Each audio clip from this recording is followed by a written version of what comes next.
ये कहानी है रायप्पा महार की, जो न केवल संभाजी महाराज के मित्र थे बल्कि उनके व्यक्तिगत अंगरक्षक भी थे। वे महार जाति के एक पराक्रमी योद्धा थे, जिन्होंने अपनी अंतिम सांस तक अपने स्वामी के प्रति निष्ठा निभाई। जब मुगल सम्राट औरंगजेब की सेना ने संगमेश्वर में धोखे से संभाजी महाराज और उनके मित्र कवि कालश को बंदी बना लिया, उस समय रायप्पा महार वहां मौजूद नहीं थे।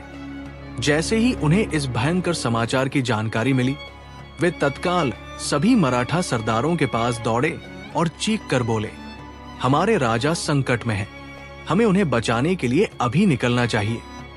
लेकिन दुर्भाग्य से अधिकांश मराठा सरदारों ने ये कहते हुए मना कर दिया कि मुगल सेना बहुत विशाल है और बिना उचित योजना के हमला करना असंभव है।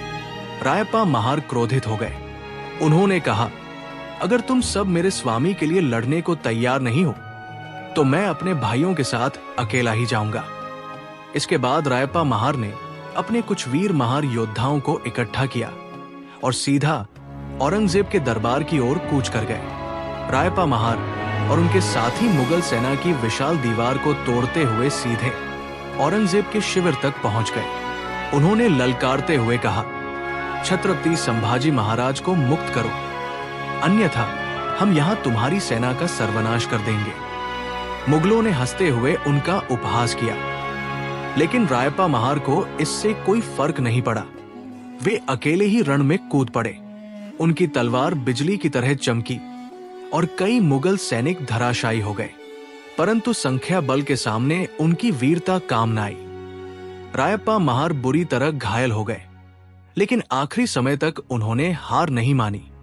उन्होंने संभाजी महाराज के चरणों में गिरकर अपना जीवन बलिदान कर दिया और कहा, स्वामी, मैं आपको बचा नहीं सका, लेकिन मैंने मरते दम तक अपनी निष्ठा निभाई। संभाजी महाराज की आंखों में आंसू थे। रायप्पा महार की शहादत के कुछ दिनों बाद औरंगजेब ने संभाजी महाराज को भीषण यातनाएं देकर मार डाला। इसके बाद उनके शरीर के टुकड़े कर अलग अलग स्थानों पर फेंक दिए गए ताकि कोई भी उनका अंतिम संस्कार न कर सके। औरंगजेब ने कड़ा आदेश दिया, जो कोई भी संभाजी के शव को छुएगा उसे और उसके पूरे परिवार को मौत के घाट उतार दिया जाएगा। गांव वालों में भय फैल गया। कोई भी इस आदेश के कारण संभाजी महाराज के शरीर को उठाने की हिम्मत नहीं कर रहा था। लेकिन तभी एक वीर गणपत महार नामक मावला आगे आया। रात के अंधेरे में जब सब सो रहे थे, गणपत महार चुपचाप उन स्थानों पर पहुंचे जहां संभाजी महाराज के शरीर के टुकड़े फेंके गए थे। उन्होंने एक एक करके उन पवित्र अवशेषों को अपनी धोती में समेट लिया। उनके हाथ कांप रहे थे, लेकिन उनका हृदय अटूट था। स्वामी के शरीर को यूं अपमानित नहीं होने दूंगा। गणपत महार अपने जीवन की परवाह किए बिना उन टुकड़ों को लेकर गुप्त रूप से तुलापुर पहुंचे। गणपत महार ने गांव के कुछ भरोसेमंद लोगों की मदद से संभाजी महाराज के शरीर के टुकड़ों को एक स्थान पर इकट्ठा किया और उन्हें ससम्मान अग्नि दी। ये क्षण अत्यंत भावुक और गौरवशाली था।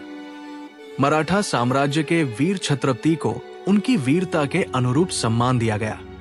आज भी तुलापुर में संभाजी महाराज की समाधि मौजूद है, जहां गणपत महार के इस अमर बलिदान को याद किया जाता है। रायप्पा महार ने अपने स्वामी को बचाने के लिए प्राण न्योछावर कर दिए। गणपत महार ने अपने स्वामी के अंतिम संस्कार का धर्म निभाया, बिना किसी भय के। आज भी महाराष्ट्र और मराठा इतिहास में इन दोनों वीरों की वीरता को सम्मान पूर्वक याद किया जाता है। जय भवानी, जय शिवाजी, जय संभाजी।